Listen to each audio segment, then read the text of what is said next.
Chapter 40. Farewell to the House of Dreams. Captain Jim was buried in the little over-harbor graveyard, very near to the spot where the wee white lady slept.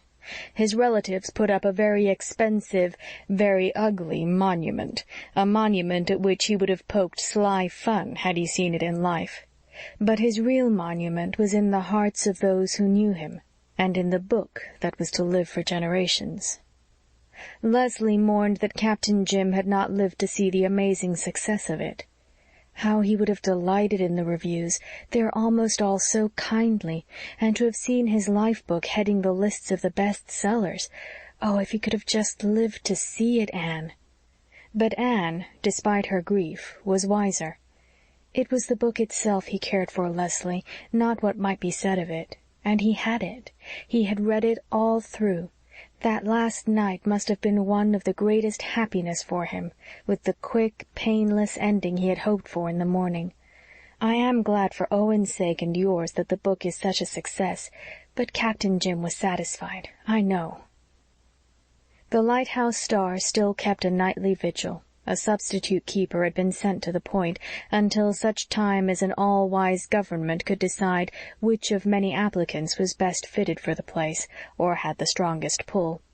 The first mate was at home in the little house, beloved by Anne and Gilbert and Leslie, and tolerated by a Susan who had small liking for cats. "I can put up with him for the sake of Captain Jim, Mrs. Doctor dear, for I liked the old man, and I will see that he gets bite and sup, and every mouse the traps account for. But do not ask me to do more than that, Mrs. Doctor dear. Cats is cats, and take my word for it, they will never be anything else. And at least, Mrs. Doctor dear, do keep him away from the blessed wee man. Picture to yourself how awful it would be if he was to suck the darling's breath." "That might fitly be called a catastrophe," said Gilbert. "Oh, you may laugh, Doctor dear, but it would be no laughing matter." "Cats never suck babies' breaths," said Gilbert. "That is only an old superstition, Susan." "Oh, well, it may be a superstition or it may not, Doctor dear. All that I know is it has happened. My sister's husband's nephew's wife's cat sucked their baby's breath, and the poor innocent was all but gone when they found it. And superstition or not, if I find that yellow beast lurking near our baby, I will whack him with the poker, Mrs. Doctor dear." Mr. and Mrs. Marshall Elliott were living comfortably and harmoniously in the greenhouse. Leslie was busy with sewing, for she and Owen were to be married at Christmas. Anne wondered what she would do when Leslie was gone. "Changes come all the time. Just as soon as things get really nice, they change," she said with a sigh. "The old Morgan place up at the Glen is for sale," said Gilbert, apropos of nothing in especial. "Is it?" asked Anne indifferently. "Yes. Now that Mr. Morgan is gone, Mrs. Morgan wants to go live with her children in Vancouver. She will sell cheaply, for a big place like that in a small village like the Glen will not be very easy to dispose of." "Well, it's certainly a beautiful place, so it is likely she will find a purchaser," said Anne absently, wondering whether she should hem-stitch or feather-stitch little Jem's short dresses.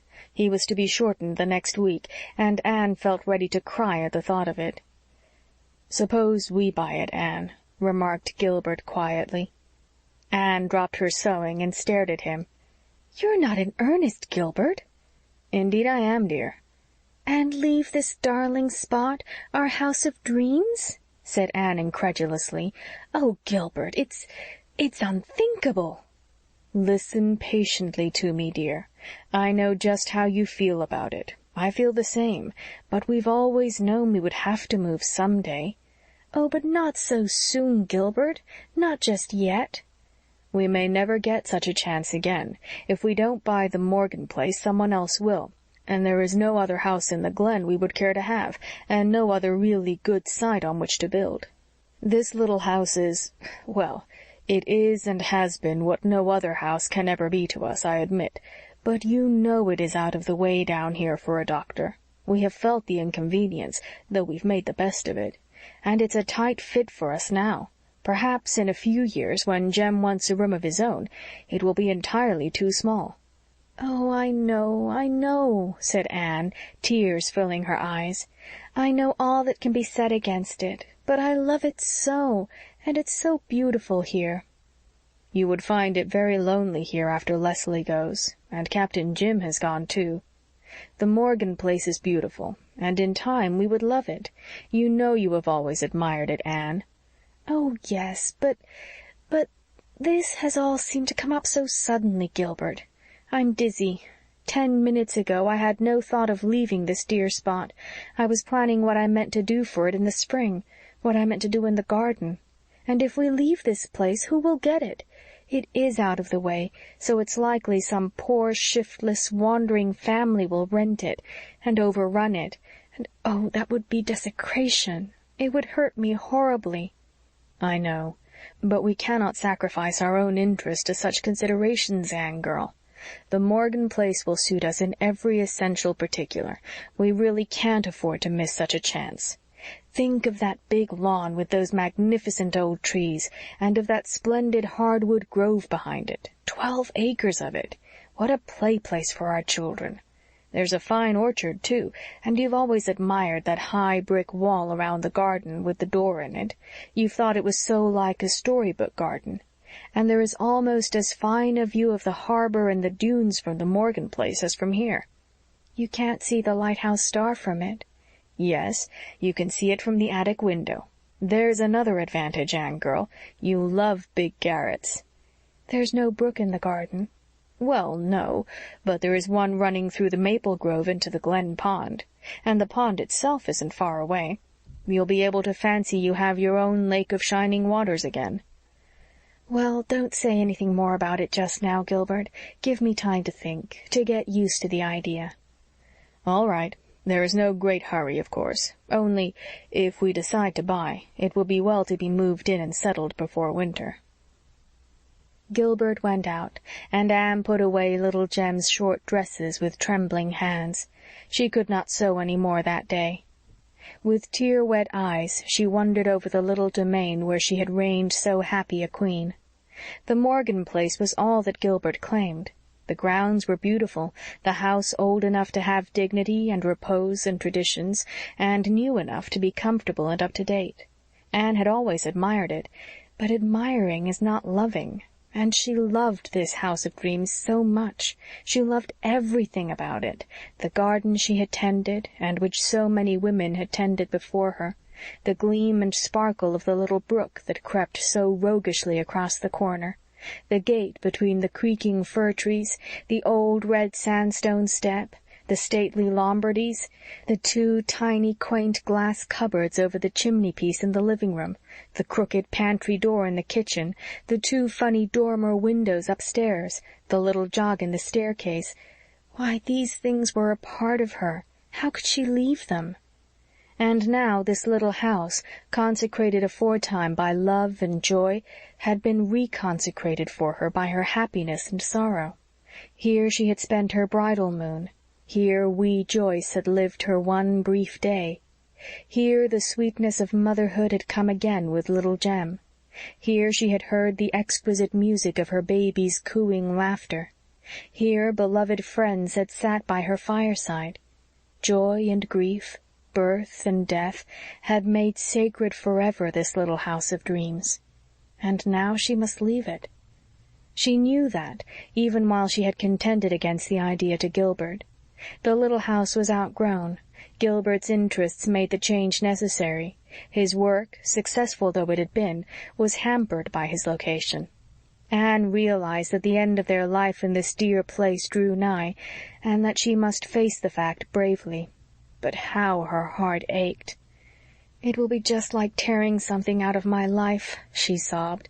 "And oh, if I could hope that some nice folk would come here in our place, or even that it would be left vacant, that itself would be better than having it overrun with some horde who knew nothing of the geography of dreamland and nothing of the history that has given this house its soul and its identity.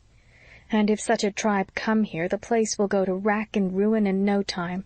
An old place goes down so quickly if it is not carefully attended to. They'll tear up my garden, and let the Lombardies get ragged, and the paling will come to look like a mouth with half the teeth missing, and the roof will leak, and the plaster fall, and they'll stuff pillows and rags in broken window-panes, and everything will be out at elbows." Anne's imagination pictured forth so vividly the coming degeneration of her dear little house that it hurt her as severely as if it had already been an accomplished fact. She sat down on the stairs and had a long, bitter cry. Susan found her there and inquired with much concern what the trouble was.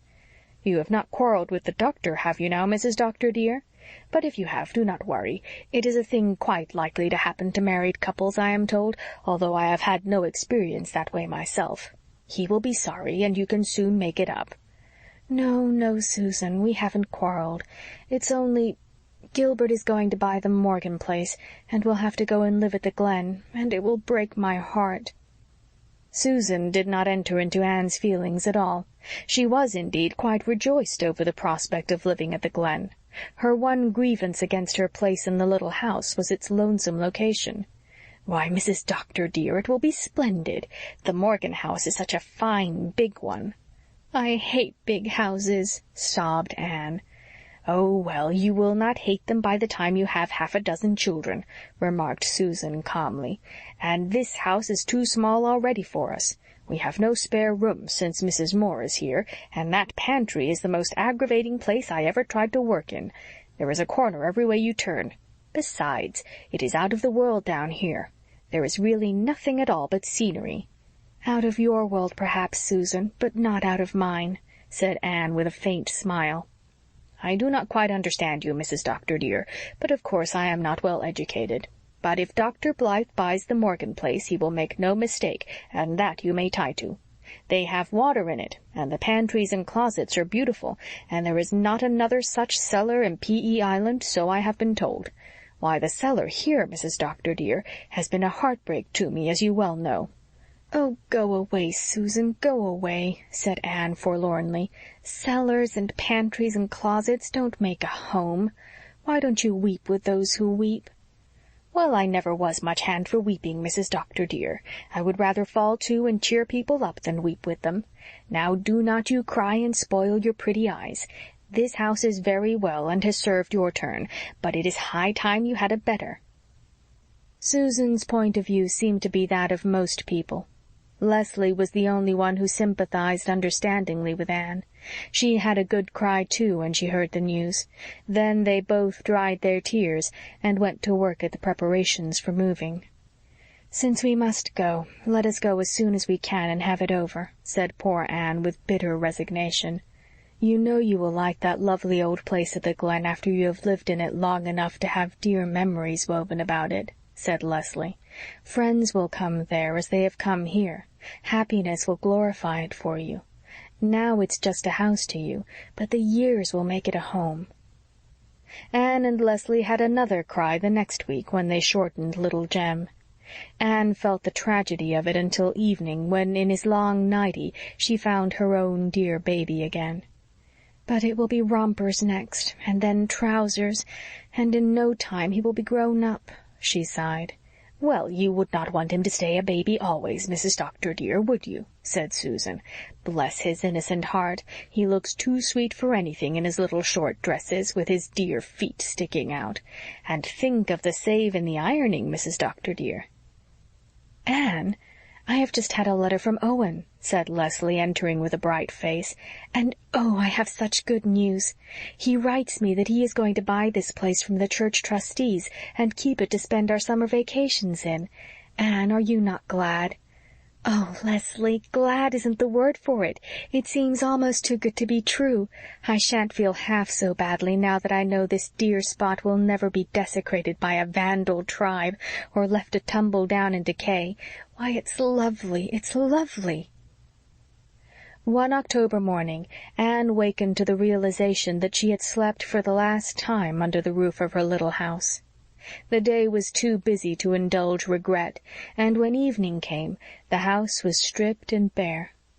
Anne and Gilbert were alone in it to say farewell. Leslie and Susan and little Jem had gone to the Glen with the last load of furniture. The sunset light streamed in through the curtainless windows. "It has all such a heart-broken, reproachful look, hasn't it?" said Anne. "Oh, I shall be so homesick at the Glen tonight." "We have been very happy here, haven't we, Anne girl?" said Gilbert, his voice full of feeling. Anne choked, unable to answer.